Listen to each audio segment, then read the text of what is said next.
നമ്മുടെ മക്കൾ എല്ലാവരും വേനലവധിയിലേക്ക് പ്രവേശിച്ചിരിക്കുന്ന സമയമാണ്. മദ്രസകൾ തുറക്കപ്പെട്ടു, ദറസുകൾ ആരംഭിക്കുന്നു. ഈ ദറസുകളിലേക്കും മദ്രസകളിലേക്കുമൊക്കെ നമ്മുടെ മക്കളെ പരിപൂർണമായി ശ്രദ്ധ ചെലുത്തേണ്ടുന്നതായ ഒരു സമയം കൂടിയാണ് വെക്കേഷൻ സമയം. കഴിഞ്ഞ 6-8 മാസങ്ങളായി കുട്ടികൾ ഭൗതിക വിദ്യാഭ്യാസം നേടുന്നതിന്റെ വലിയ തിരക്കിലായിരുന്നു.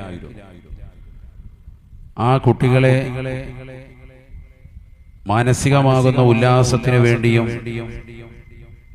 അവർക്ക് ഉണർവ് കിട്ടുന്നതിന് വേണ്ടിയുമൊക്കെ അല്പസ്വല്പം കുട്ടികളുമായി സംസാരിക്കുകയും അവരുമായി ഇടപെടുകയും അവർക്ക് വേണ്ടുന്ന ആനന്ദദായകമാകുന്ന യാത്ര നടത്തുകയും ചെയ്യൽ മാതാപിതാക്കൾ രക്ഷിതാക്കളെ സംബന്ധിച്ചിടത്തോളം അവരുടെ കടമകളിൽപ്പെട്ടതാണ്.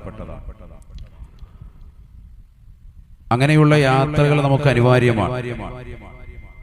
എന്തുകൊണ്ട്? കഴിഞ്ഞ 6-8 മാസങ്ങളായി കുട്ടികൾ മാനസികമായി വളരെ പിരിമുറുക്കത്തിലായിരുന്നു. നമുക്കറിയാം, രാവിലെ സുബഹി നമസ്കാരം കഴിഞ്ഞ് തുടങ്ങുന്നതായ അവരുടെ യാത്രകളാണ്.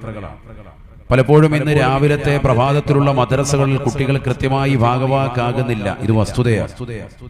ഇശാ മഗ്‌രിബിന്റെ ഇടയിലും അസറിന് ശേഷവും സുബഹിക്ക് ശേഷവും ഒക്കെ നടക്കുന്നതാകുന്ന ഈ മദ്രസകളിലൊക്കെ തന്നെ കൃത്യമായി പങ്കെടുക്കാൻ സാധിക്കാത്ത, ഭൗതിക വിദ്യാഭ്യാസത്തിന് വേണ്ടി ഓടി നടക്കുന്നതായ, അതിന്റെ വിദ്യാഭ്യാസത്തിന്റെ വിവിധ തസ്തികൾ തേടി അലയുന്നതായ മക്കളാണ് നമ്മുടെ മക്കളിൽ ഭൂരിഭാഗവും. അതുകൊണ്ട് തന്നെ വേണ്ട രീതിക്ക് ആത്മീയമാകുന്നൊരു വിദ്യാഭ്യാസം അവർക്ക് കിട്ടുന്നില്ല എന്നുള്ളത് വസ്തുതയാണ്. അത് കൂടുതൽ ശ്രദ്ധ പതിപ്പിക്കാൻ പറ്റുന്ന ഒരു സമയമാണ് യഥാർത്ഥത്തിൽ ഈ വെക്കേഷൻ സമയം. അതുകൊണ്ട് തന്നെ നമ്മുടെ ടൂർ പാക്കേജുകൾ പോകുമ്പോഴും ആത്മീയത നഷ്ടപ്പെട്ടുകൊണ്ടാവരുത് എന്ന് പ്രത്യേകമായി ഉണർത്തുകയാണ്. കുട്ടികൾക്ക് ആനന്ദകമായിട്ട് നല്ല സിയാറത്ത് ടൂറുകൾ വേണം. കുടുംബ ബന്ധങ്ങളെ ശാക്തീകരിക്കാൻ വേണ്ടി ബന്ധുക്കളുടെ വീടുകൾ സന്ദർശനം വേണം. ഇതൊക്കെ അനിവാര്യമാണ്. പക്ഷെ ഇതെല്ലാം പരിമിതപ്പെടുത്തൽ നിർബന്ധമാണ്. വളരെ ഗൗരവത്തിൽ ഇതൊക്കെ തന്നെ ചുരുക്കിക്കൊണ്ടുപോകൽ വളരെയേറെ അനിവാര്യമാണ് എന്ന് ഇത്തരുണത്തിൽ ഓർമ്മപ്പെടുത്തുകയാണ്. അല്ലാഹു തൗഫീഖ് നൽകുമാറാവട്ടെ. അതുകൊണ്ട് തന്നെ സത്യവിശ്വാസികളെ സംബന്ധിച്ചിടത്തോളം അവരുടെ ദറസും മദ്രസകളും ഒക്കെ പരിഗണിച്ചുകൊണ്ട് ജീവിതത്തെ ക്രമപ്പെടുത്തൽ അനിവാര്യമാണ്. ഇതൊന്നും ഒഴിവാക്കിക്കൊണ്ടാവരുത് നമ്മുടെ പല യാത്രകളും. വളരെയേറെ ഗൗരവത്തിൽ ചിന്തിക്കണം. അല്ലാഹു തൗഫീഖ് നൽകുമാറാവട്ടെ. എന്നാൽ അവർക്ക് ആവശ്യമാകുന്ന മാനസിക ഉല്ലാസങ്ങൾ വകവെച്ചു കൊടുക്കണം. 24 മണിക്കൂറും ജീവിതത്തിന്റെ എല്ലാ സായം സന്ധ്യകളടക്കം പരിപൂർണമായി വിദ്യാഭ്യാസത്തിൽ തളച്ചിടുക എന്നുള്ളത് നല്ല ശൈലിയിൽപ്പെട്ടതല്ല.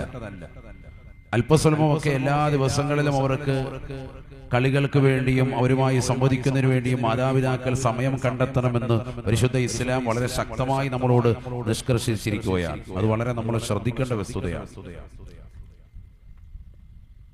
നോക്കൂ നിങ്ങൾ, സയ്യിദുനാ റസൂലുള്ളാഹി സ്വല്ലല്ലാഹു അലൈഹി വസല്ലമ തങ്ങൾ, അവിടുത്തെ ജീവിത ശൈലി എത്ര മനോഹരമാണ്.